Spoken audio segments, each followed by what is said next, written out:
Hey gang, welcome back to the Talking the Orville watch party. What are we watching? What are we watching this week? Well, many of you, I'm sure all of you know, we are watching the Orville Season 1, Episode 10, Firestorm. It's a fun one. It's a real fun one. It's an Alara episode. People love Alara episodes, and this is one of the best ones there is. This episode, I mean, we'll talk about it while we're watching, but I remember back in the day watching this episode for the first time. I'm like, what is going on? Is this like a Twilight Zone episode? Starts off kind of like a Twilight Zone episode and then goes into some really high science fiction concepts. But we'll get into that. Mark Lawrence, thank you so much for that super duper chat. Orville, thank you so much for helping to keep the lights on. While we wait for season 4 of the Orville to begin production in just a couple of months, or wait, no, a few months. It's more like 3 months, not just 2 months. Thank you so much, Mark. I have to say, I'm a little bit tired. I've been working this new job. Tomorrow is the end of my 3rd week working this new job, and I'm very excited about this new job. It's very different than other jobs that are out there. As a social media content moderator, I can't go into depth about what that means because it's the entire job is very hush hush. But I basically get to check out stuff on social media and moderate it, give it a yay or a nay or a maybe. But I've been very excited, and I've done 3 weeks, like I said. After the 3rd week, I do 3 more weeks, and then I start my new official work schedule, which I'm very excited about. Right now, I'm working most of the day, which really takes away from content creation, but it's only for a limited time. And then I start my new schedule, which will allow me to have most of the day to do cool, fun stuff. I don't know if it's going to be cool, but it'll be fun, at least for me, to make some content, not only for this channel, but the new upcoming Egotastic Fun Time channel, which is going to be very different than this channel, and wherever else I decide to put up content. What are you guys up to? Archmage Frey, what is going on? Official channel member Archmage Frey, official channel member Deck, official channel member Mark Lawrence, and of course we got Lone Puppy here. And a few more people I see on the concurrent viewers list that haven't quite spoken up yet. That's okay. If you don't feel like saying anything, just hopefully enjoy the show. But I'm very happy to be here. I'm very happy that we have more Orville coming our way. Once I get time with my official schedule in just a few weeks, I do plan on, when I put out videos, putting them out on the members only at first, and then after a bit of time, putting them up for everyone else to see. But that's for the future. Dex says, how are you finding your new job so far? I'm loving it so far. I mean, there's certain things. I mean, it's a lot of information to take in every single day. It's a ton of information. And they say, hey, don't worry about trying to memorize everything. We're going to be giving you so much information. We just want you to get a gist of the things that you should know. And I got the gist, most of the gist, but I am excited to really get it and really start doing the work and really start remembering the things that I'm supposed to be looking for when I'm looking at posts. But yeah, it's very exciting. It's really great to have a place to go to every day. Oh, there's my dogs.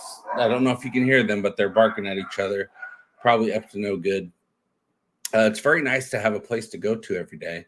And then you spend 8 hours there and you get paid for the whole time you're there. That's really nice. I do have to say, rideshare is not where it's at. Unless you have no bills to pay, you have a main job that's the main bread and butter.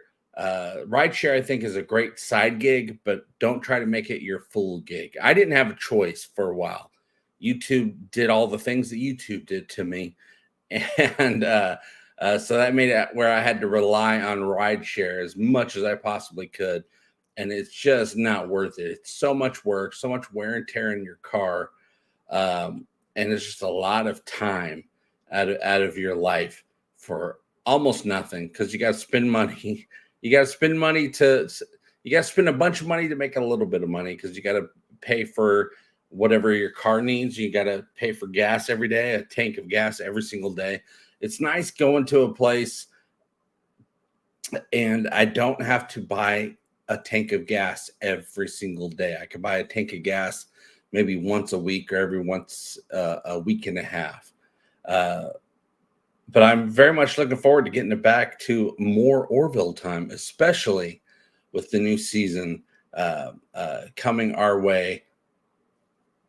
I kind of want to say sooner or later, because they're going to be starting to make it sooner or later. But then, of course, they have to actually put it all together and edit it and do the music and all the effects and the advertising and all that stuff.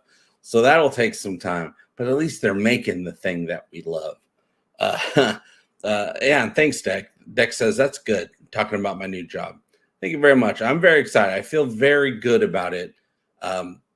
Eventually, once I get caught up with life because of the help of this new job, a lot of the pressure that I've had on me in the last 5 years, weighing me down, pushing me down, holding me down, will be lifted, and I can walk around with my head high, looking for the Orville up there in the sky, and it'll be there. I'm very excited about that. Yes, Dak, I have risen from I'm on my way to rising from the ashes, but I will be I'll be risen from the ashes sooner than later. So I'm very happy about that. Also, just came out, yesterday, day before yesterday, the all new The Guide to the Orville book by Andre Bormanis. The official Guide to the Orville is now out, available to purchase. Link is in the description of this video. I highly recommend it. I've been seeing a lot of photos online of people saying, hey, I got my book. They're so excited. I can't wait. I'm sure they're already deep into the book, but just the first 12 to 15 pages is just mind-blowing stuff. And eventually I'll be putting up some conversations here for us to talk about the contents of the book. I really want to go over the 10 pages that basically kind of goes over the history of from when things got really bad on Earth to the point where they actually made it to start the beginnings of having a utopian society, all the way to the creation of the ship, the Orville. But I'm rising from the ashes. This is episode 10 of season 1 of the Orville. We have 2 more episodes after this one. So we have today, and then we have the following 2 Thursdays, same Orville-tastic time, same Orville-tastic place. And then we'll be finished with season 1. And then after that, I start my new official schedule. And what happens from there, I'm excited to find out once I'm able to sit in front of this computer a little more often than I'm able to sit in front of it right now. But all right, we do have to get to Firestorm. It's been almost 15 minutes of me blabbering on about myself. JP always talking about himself.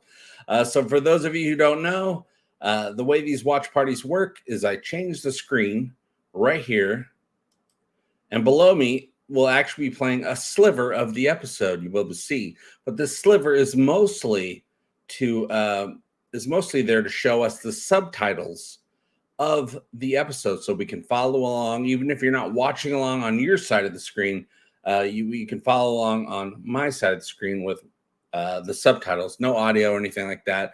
I'm going to be giving commentary. We're all going to be giving commentary about the episode, but I'm also going to be giving you official facts and behind the scenes information about this episode while it's playing. So if you guys are ready to start the episode Firestorm, you just let me know in the comments, and we're going to get this baby started. I think I got everything set up the way that I need it to be set up. It usually takes about 30 minutes for me to get this all set up with all the windows that I need to be open. I have 1, 2, 3, 4 windows open on my screen, and they all have to be visible. But I got it. I got it all done just in time. All right, deck is ready.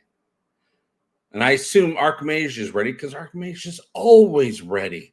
Mark Lawrence is always ready. Archmage Frey says, JP, you chatty bastard. I am. At this new job, it's a lot of, I'm in a classroom setting and there's a lot of talking and stuff going on.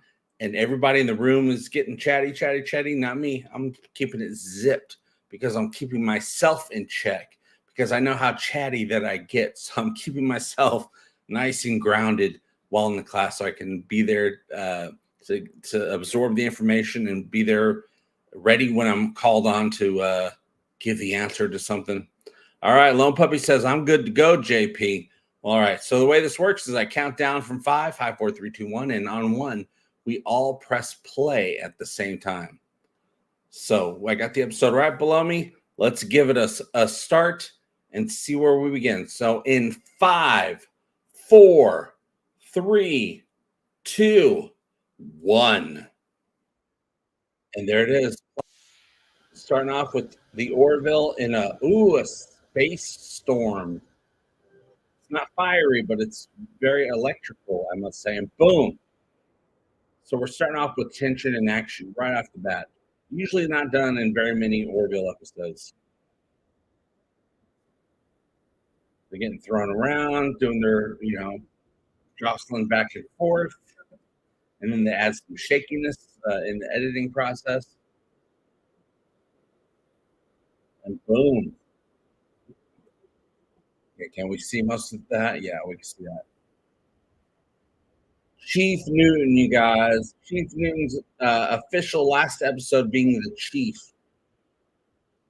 of the Orville before next week when John gets promoted. Reluctantly gets promoted, but we'll get to that next week. Oh, and there he is. What's the name? Not Major, but Lieutenant Payne. And Lieutenant Payne just got smashed. That poor little fella. I remember when I originally watched this episode, when they had Lieutenant Payne turn around and say whatever he said, I was like, that guy's going to get hurt. And then 1 second later, he did. So Laura's on the way, running like she does, because Laura did a lot of running during her time on the Orville. And then boom, fire. So she has a fear of fire, we later find out. Or she's a pyromaniac. But I want to say I'll say she's probably just afraid of fire. Archmage says, Scott Grimes, just liked my post about bringing Newton back a few days ago. Nice. Yeah, he liked one of my posts recently. I don't remember what it was. I posted something on Instagram. I usually don't post on Instagram that often. I'm trying to change that because I usually post on Twitter. Twitter's only number 10 most popular social media site. Instagram is ahead of it. I'm like, I should probably use Instagram. Just Instagram's not great about posting links, but really no social media is great about posting links anymore. Even if they let you post a link, they're not gonna let anybody see it. So I guess it all works out. Hey Paul, how you doing? Paul, wasn't your last name pronounced Shellender? I want to say Shellander, something like that. All right, so Firestorm. People seem to think that being brave means not being afraid.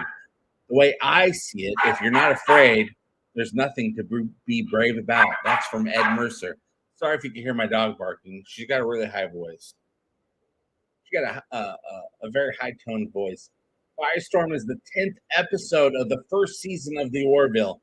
The episode features Chief of Security Alara Katan confronting her fears in a haunted USS Orville. Perfect for Halloween, you guys. This is a Halloween episode. It didn't air on Halloween. It actually aired after Halloween originally.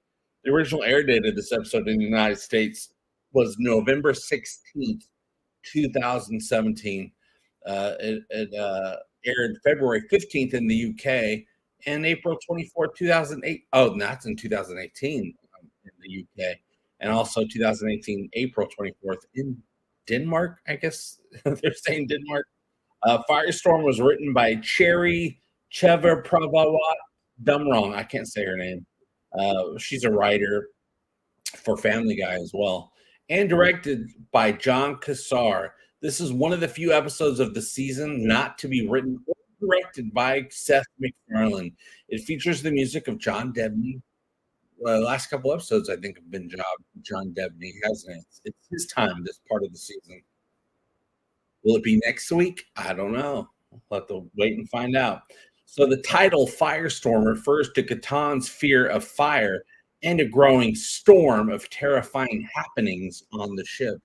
Ooh, terrifying happenings. Like a big old spider not only jumping on your face, but also a bigger version of that spider chasing you down and swallowing you up. Spoiler alert.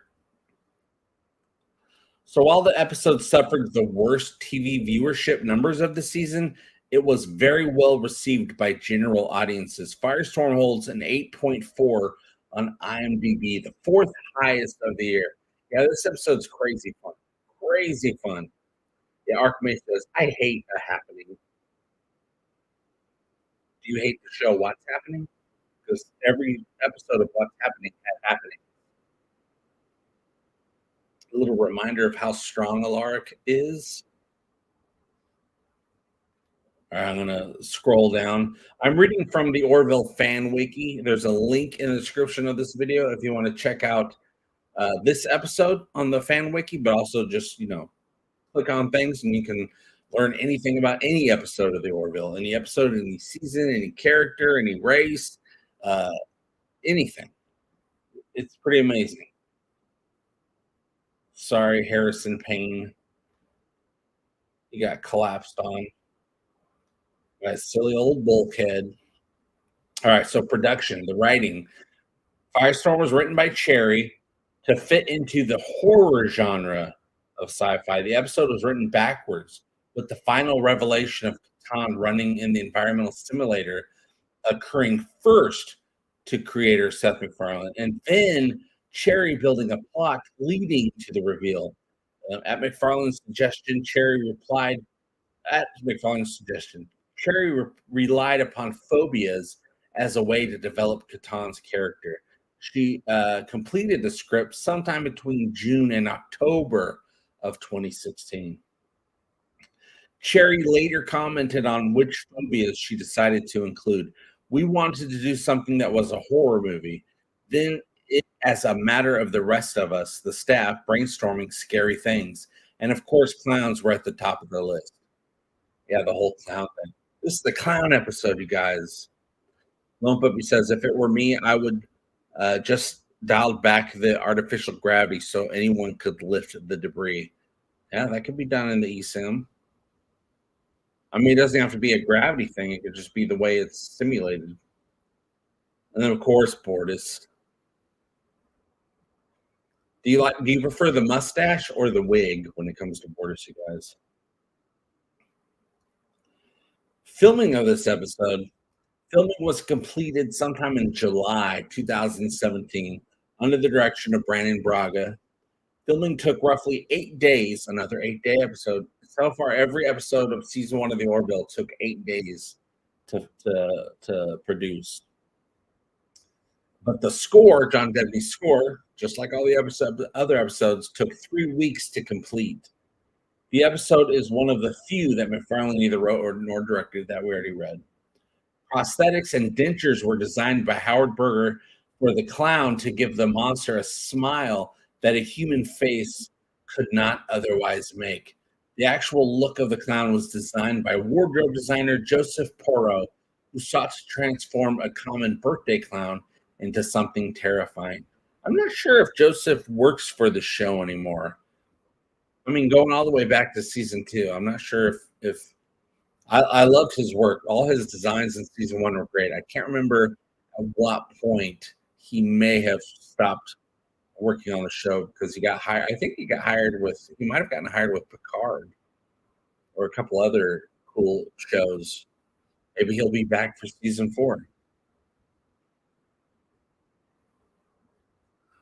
Laura's all mad at herself, you guys.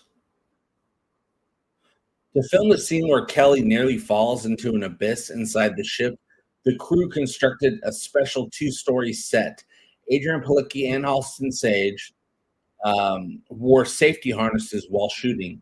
Sage suffers from a fear of heights and felt nervous the entire time. Ooh, another fear, another phobia. Not quite a phobia that was put into this episode, really, as opposed to just being falling into an abyss, which is a whole other thing. Because there's no heights to an abyss; it's just nothingness. It's worse than a height issue.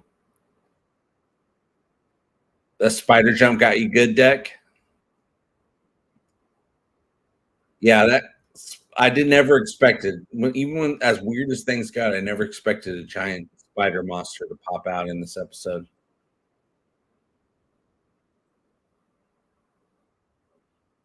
Live tarantulas were used for shooting some scenes, supervised by professional handlers. So don't worry, I had a handler there, you guys. Which terrified MacFarlane and creeped out Mark Jackson. Scott Grimes, on the other hand, enjoyed the scenes and petitioned to use a real tarantula where one drops onto Gordon's face, but production did not allow for it. No, they needed something more special effectsy to get that done correctly.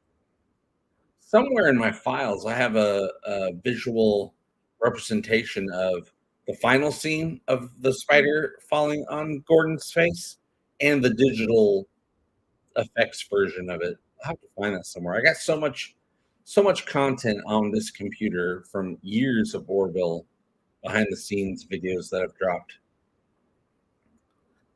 Lone Puppy says my favorite evil is Isaac. My fave is Evil Isaac.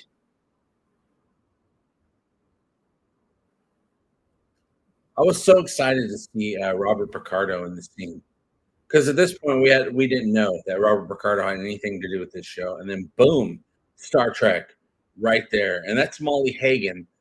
She was in Star Trek as well, wasn't she? In DS9, I can't remember.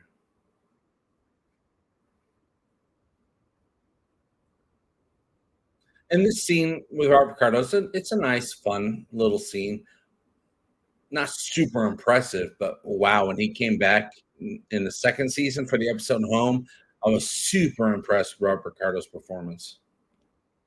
Everyone's performance, really, John Billingsley. Anyway, that's another episode. We'll get there eventually.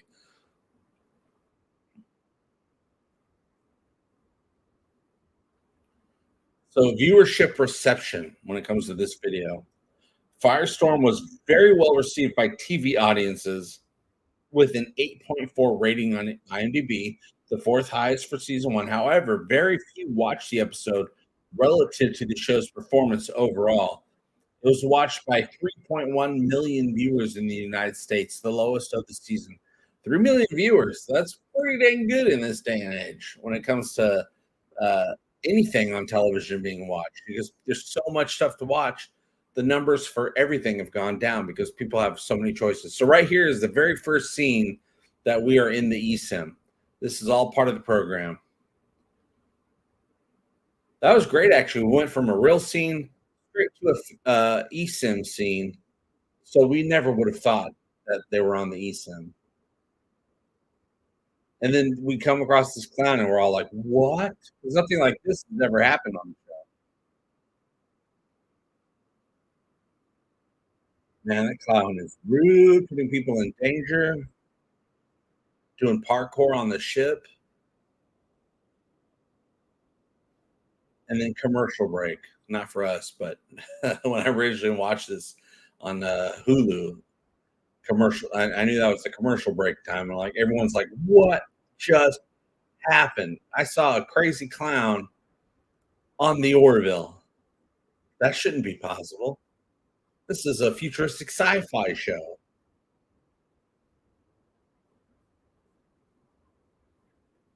This is a hilarious scene. Critical response for this episode. Despite a strongly positive reception from the general public, Firestorm received mixed reviews from critics. Of course it did. Of course it did, because critics are just people on the internet. That's all they are. Uh, Den of Geek gave the episode 3 stars, writing that while it accomplished nothing innovative, are you sure it didn't accomplish anything innovative? Uh, the whole idea of this episode is just out there. It at least kept audiences guessing until the end. That it did. Jammer of Jammers reviews gave it 2.5 out of 4 stars. On the other hand, Nick What's His Face from the AV Club enjoyed the episode, noting that the episode rested in strong character development and well timed banter. That it did, especially in this scene. We see John back there just freaked out of the possibility of a clown. I see the clown. That's hilarious. So there's some trivia on this episode. According to the book, The World of the Orville, great book. You guys should get it if you don't have it. There are, in fact, 2 clowns terrorizing the ship. Yes, there's this clown, and then the clown that Alara meets in the cargo bay, I think it was, and Bortus, I guess, is a different type of clown, a scarier, more monstery, more killer clowns from outer space type of clown. In the production, when they're producing this episode, the title episode was called Nightmares. So they ended on Firestorm, but it started off as Nightmares. So this episode bookends Command Performance, episode 2 of the Orville. Both episodes challenge Alara's ability to lead, and her lack of confidence serves as a central plot point. MacFarlane and Adrian Palicki are deathly afraid of spiders, and Scott Grimes loves them. Let's see. Yeah, so when they filmed the spider scene, MacFarlane and Palicki were terrified while Grimes was actually laughing. He was cackling. Alara's fear of fire seems to pertain only to engulfing fires, as she easily put out a fire on her control panel in the earlier episode. Krill, remember? That fire didn't deter her at all. This may be because Alara's fear springs from being surrounded by fire in her house when she was 8 months old. What? Something to think about. What's up, Samwise? Samwise says, it's mixed for me too. It feels like a repeat of the zoo episode. Alara has self-esteem conflict, but it's fun to see the characters react to the different situations. Yeah, it's all a self-esteem thing for Alara. Is there an episode centers around Alara that doesn't have some sort of self-esteem issues? Look at that scary clown.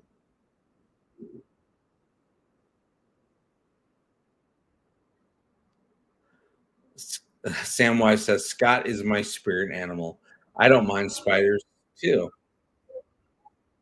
Jaloja, JP, and everyone. Jaloja to you, Samwise.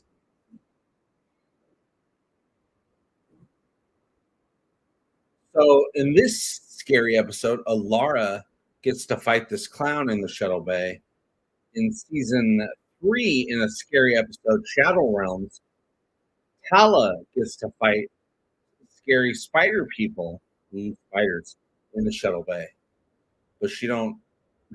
she she don't vaporize them like Alara does. But Alara, I'm guessing, maybe didn't even plan on vaporizing the clown. Maybe it was on stun, but they got vaporized anyway because it's basically a a fake scenario, a fake situation. Better the clown than you.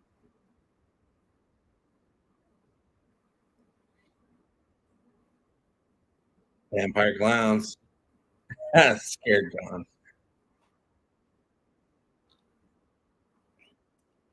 So in the timeline, right? Ed mentions that it has been 6 months since taking command of the Orville. In the episode Old Wounds, we learned that Ed assumed command in September of 2419. That means the events of Firestorm take place in March 2420. So close to April Fool's Day in the future. Uh, Laura boxes in the environmental simulator prior to 3 o'clock p.m. Okay. Alara survived a fire in her family home when she was less than 8 months old, which would be around the year 2396 or 2397. I don't even think the Orville was built yet. I don't think the Orville they began. Oh, maybe they just started building the Orville. I have to get clarification in the guide to the Orville. But of course, it's 20 years later after the Orville was built that Ed took over the Orville. Alar's run-in with the clown occurs at time index 468.2, whatever that means. Lone Puppy says the alternate universe Alara has no confidence issues. That's true.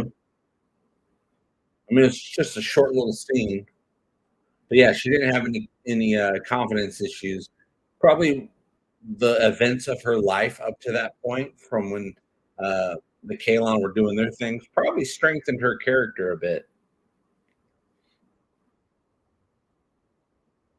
I wish we got to see the alligator.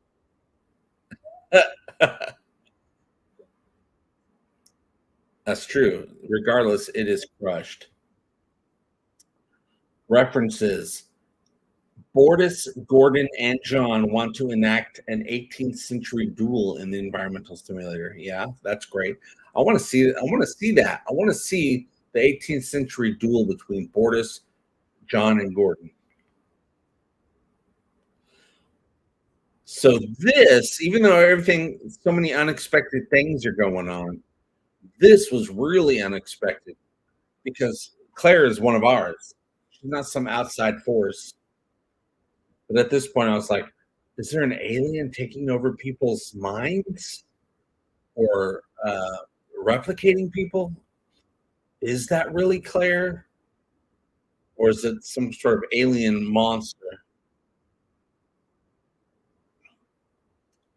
The clown who terrorizes the ship holds many striking similarities to Deadlights, talking about Pennywise, and let's see, from Stephen King, as well as from Stephen King's The Dark Tower series, and it respectively, transforming into its victim's greatest fears and often taking the form of either a frightening circus clown or a monstrous spider. That's true. Pennywise was not only a clown, he was a spider as well. Oh, and I think everyone's, because all of a sudden, just a couple of years ago, when this episode was out, maybe 5 or 10 years before that, all of a sudden people are claiming to be afraid of clowns. People did not used to be afraid of clowns when I was a kid. Nobody was saying they were afraid of clowns. And then all of a sudden people are saying they're afraid of clowns. But now I'm thinking, oh, when those people were kids, the It series, television series came out, and clowns are pretty scary in that. So now those people grew up, and now they're saying they're afraid of clowns, and I'm betting it came from Stephen King's It. Also, Penny Johnson-Gerald did great with this scene. She can be pretty maniacal when she wants to be. I wonder if that surgical knife would even end up cutting Alara because she's so tough.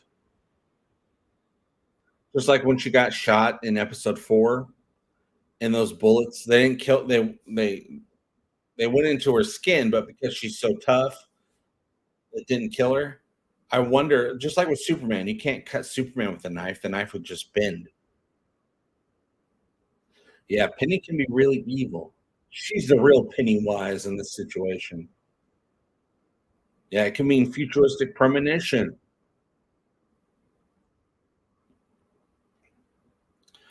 Some episode titles of this episode from other countries. In Chinese, this was called Flame Storm. In French, it's called Hallucinations. Hallucinations kind of gives it away. Good job, French people. Spoiler alert, you should have said. In German, it's Firestorm. In Hungarian, it's Fire Risk. Italian, Firestorm. In Japanese, Unknown Fear. And then in Russia, Spanish, and Ukraine, it's Firestorm.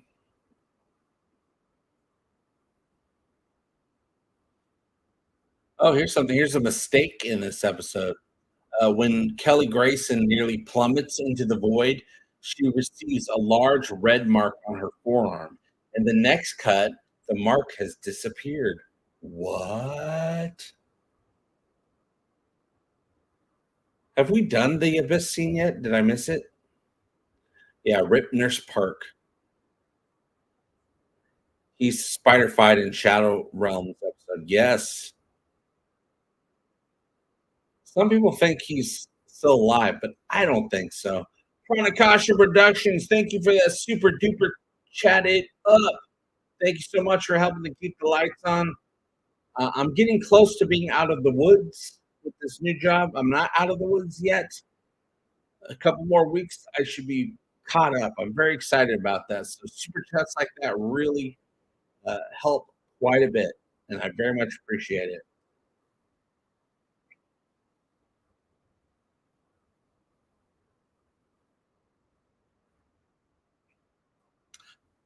Oh, okay. So Steve Newton, the actor that plays Steve Newton, is Larry Joe Campbell.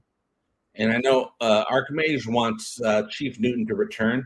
I would love to have Chief Newton return at least for one episode where he needs our help or we need his help. Something. I can't think of a situation where we'd quite need Chief Newton's help, but I can think of many situations where Chief Newton would need the help of the Orville. He supposedly, last we saw, is working on building a space station. I'm assuming by now that space station is finished and in working order or about to be in working order. And I'm sure it's not a quick thing to make a space station. It wasn't quick. It took years to build the actual Orville. So I'm sure an entire station would take a lot longer than that. So maybe they're ready to, you know, cut the ribbon and open this space station for the first time. But then there's problems, and they need the help of the Orville. The damn krill trying to blow things up.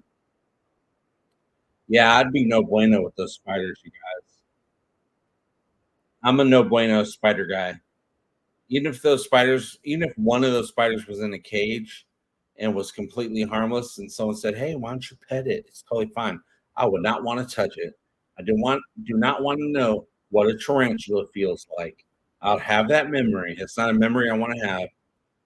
Um, Oh, Archimage says, let me put it on the screen. I put an idea into it as well. The Orville goes to the station. Few built, but since the Mocklins left, it is now located dangerously on the edge of Union space. Yeah, it's open. It's in the wrong spot. It can easily be attacked by the bad guys. That part of space used to be pretty okay and pretty safe, but not anymore. Oh no.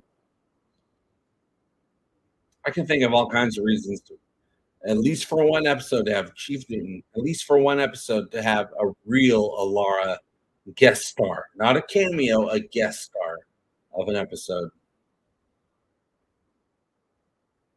Oh, that's okay, Arc Man. Curtis Tate, official channel member Curtis Tate, welcome.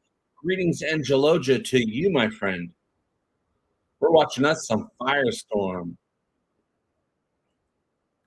I remember watching this episode in the middle of November when it first aired, and I remember thinking so badly that I wish they released this episode on Halloween or around a little bit closer to Halloween, before Halloween, not after Halloween. I would love to see what this scene would look like in season 4 or season 3. That's basically what I'm saying is the effects, the bump in the quality effects from season 1 to season 2 to season 3 is just huge. This looks great, but I bet you it looks even better if it was season 3 tech, season 3 quality effects. And there's Gordon. Right at that moment, I knew something was fake because right at that moment, I'm like, well, they're not going to kill Gordon. There's no way they'd kill Gordon. So I'm like, there's some sort of explanation for this, or it's all going to be undone, or it didn't really happen.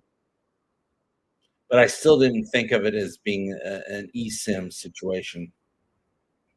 Archmage Spray says, I also like the idea that they designed the new station to have an entire section made specifically for Chilean physiology. Oh, that is cool. Well, that means that if we go to that station, Alara might be there because it has sections that are perfect for her. So we can have an episode with Chief Newton and Alara all in the same episode. Two birds with one stone.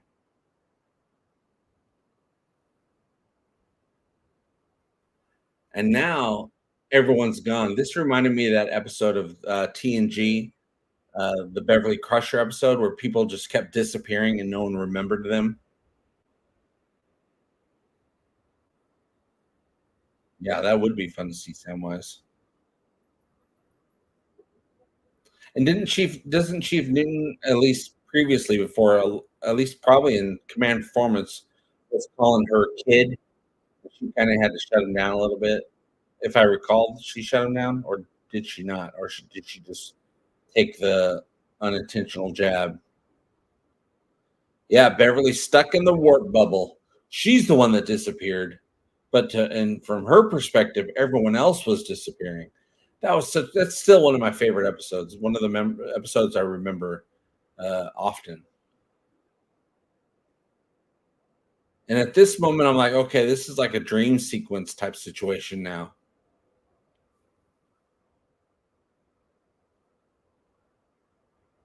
And then Isaac shows up. Spoiler alert. Electricity storm. Well, I think that's all the information we have on this episode. I really went through it this time. Usually I'm not able to get through it all within one episode. Unless I accidentally skipped something, but I don't think I did. So there's the medical bay.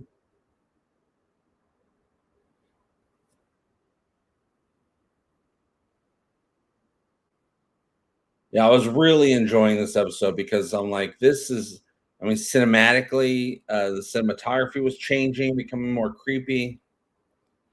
Curtis Tate says, I miss TNG. You can still watch it. You can still watch it. It's so good. And I love how all the episodes have been updated. The effects have been updated. It looks great on a HD TV. DS9 and Voyager don't look that great on a HD TV, but the original series and TNG look awesome. I wish there was something they can do. I don't think there's anything they can do to upgrade DS9 and Voyager, but I wish there was.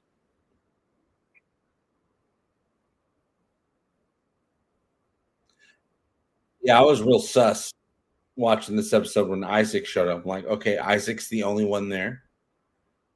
Something's gonna go crazy.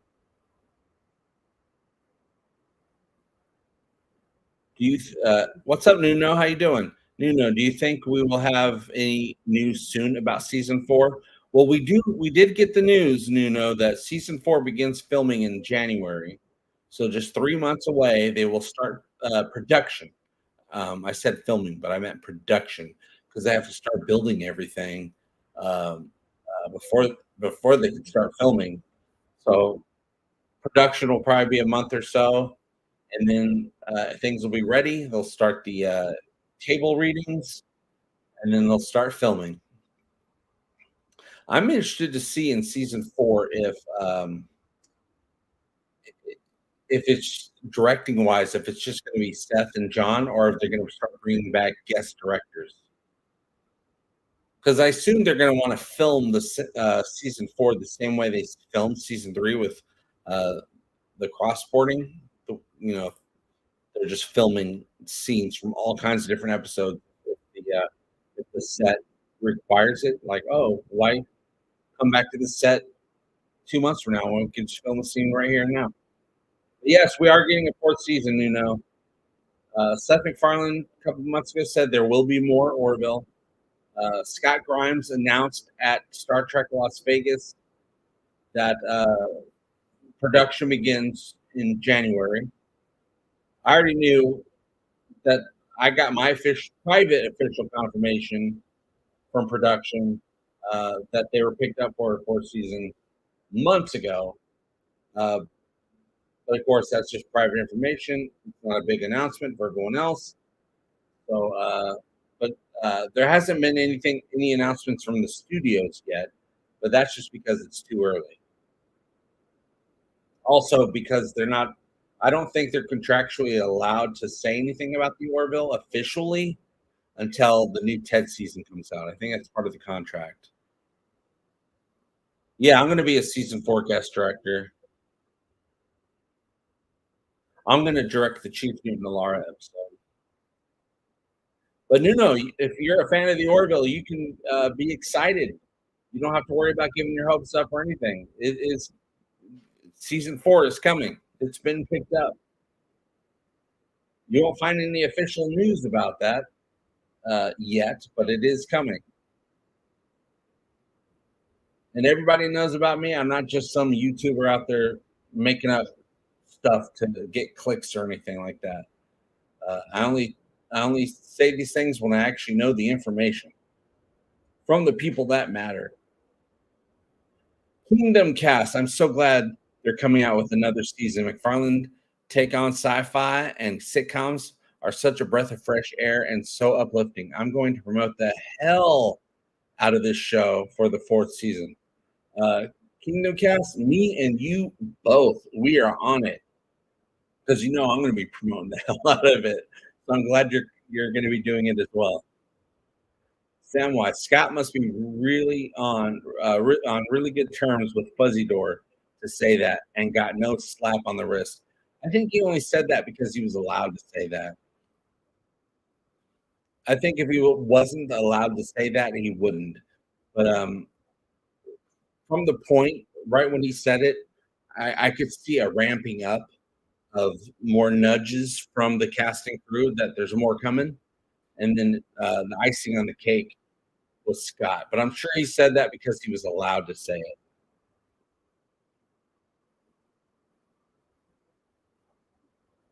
Because I know that Seth and them so badly want to let everybody know that there's going to be more Orville, that season 4 is coming. But they're just not really allowed to yet. But there's certain situations, certain ways where they are allowed to mention something.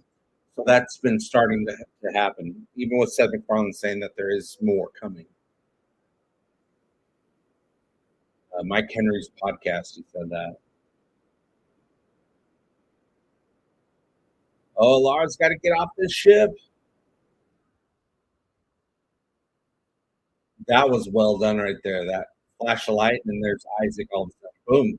You did it again. Get him, Alara. And yeah, we're able to get a little bit more violent because of the fact that he's a robot. So you can kick him really hard and throw him across the room. That reminds me of that scene is hilarious because that's Coyote and Roadrunner scene. That's something that the Roadrunner or Wile E. Coyote would have done in one of their episodes. Is push the Acme dynamite into the middle of the road.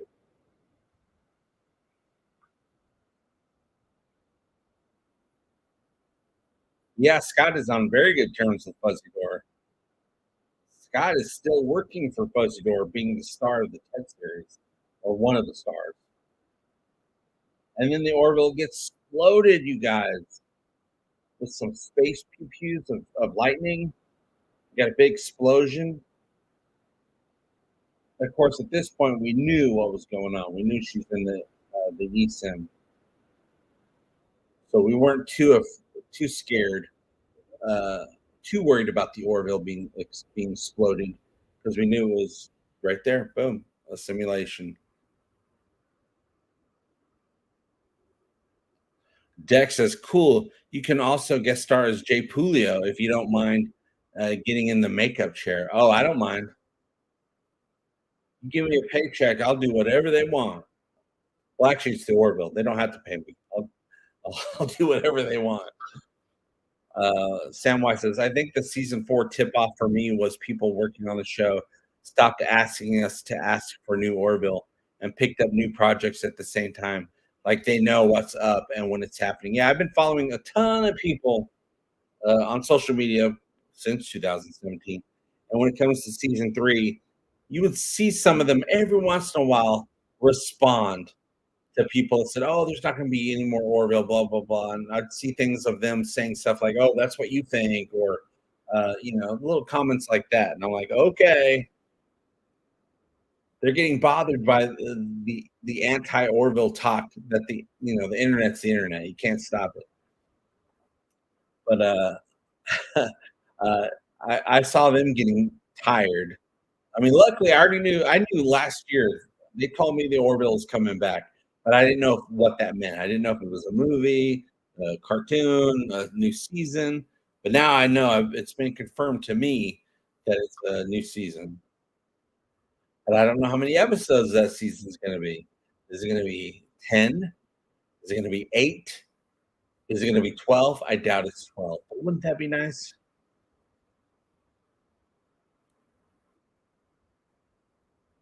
That's a good point right there because Alara going against protocol should have been brought up, and they brought it up. Kingdom Cast says, I love the episode from a training and tactical standpoint. This is the ultimate test in the ultimate simulation, and forgetting her center and having to complete the simulation to get back. It's like it's almost like a worse version of the Kobayashi Maru. Hey, but remember when Wesley was at Starfleet Academy, and I don't think it wasn't a hologram a hologram thing, a holodeck thing. But they were set up. They did set it up where there was this big disaster, and people were hurt and this and that. But I guess it was just all people acting. But he didn't know it was all fake until I guess he passed the test or something like that. Kingdom Cast. I love how they are building up the lore now with more comics and books and you and your RPG. I love the world that MacFarlane has created. It can rival Starfleet, and it really does. I mean, it's not trying to rival it; it is just trying to be an homage to be with it. Uh, but Star Trek considers the Orville to be a sister series, a cousin series. They're friends, but of course, I mean, Seth MacFarlane did create the Orville to combat the fact that new Star Trek was getting very dystopian. And he's like, no, I miss classic sci-fi, optimistic sci-fi, utopian sci-fi. So he's like, I'm going to make my own because Seth MacFarlane is not only a huge Star Trek fan, he's a huge sci-fi fan. And Alara gets to go to sleep happy, getting makeup all over that pillow, alien makeup. She might get up from that pillow and half of her forehead sticks to the pillow. All right, I got to get my mouse. I got to stop this from playing. Boom, I stopped it. We got to watch that episode next week. So, you guys, we did it. Firestorm. What's up, B-Sod? Good to see it. Dex says, I could see them sticking with the 10-episode format due to budget reasons. I think with 10 episodes, I bet you these episodes are going to be expensive. I'm betting that Disney is going to be putting some serious money, at least the same amount of money that was put into season 3, I think will be put into season 4. And if it's not as much money, though I think it will be, it'll be because maybe it's 8 episodes, but the 8 episodes will be of the same exact quality of the season 3 episodes. But I'm really hoping for 10 because, I mean, the first season of the Orville was supposed to be 13 episodes, but it ended up being 12 episodes because they couldn't get the episode Primal Urges. They couldn't get the effects finished. So Primal Urges was pushed to season 2, which then gave season 2 14 episodes. Season 2 was also supposed to be just 13 episodes, but they had to bring one over from season 1. So it gave us 14. And then season 3, super high quality, but 10 episodes. But that's kind of becoming the standard. 10 episodes of a show, especially one that's as expensive as the Orville. I'm thinking every episode of season 3 was probably 10 million a piece. I'm really thinking Disney's going to put the money into season 4. The reason it's just taking so long is because there was the strikes. The whole streaming service thing is weird. There's so much competition out there. So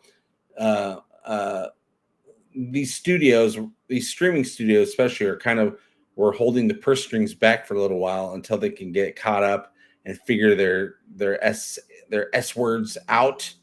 I guess they figured those S words out, and they're going to be opening the purses, saying, "Here's some money for you. Here's some money for you. Go make a cool thing." And Seth MacFarlane is definitely going to be making a cool thing. Yeah, B-Sod said, as long as Seth is behind it, it's going to be really good. Yes, it is going to be really good because Seth will always be behind it. I was told specifically to my ear on the phone by production that there is no Orville without Seth MacFarlane. And Seth MacFarlane wants more Orville. I think,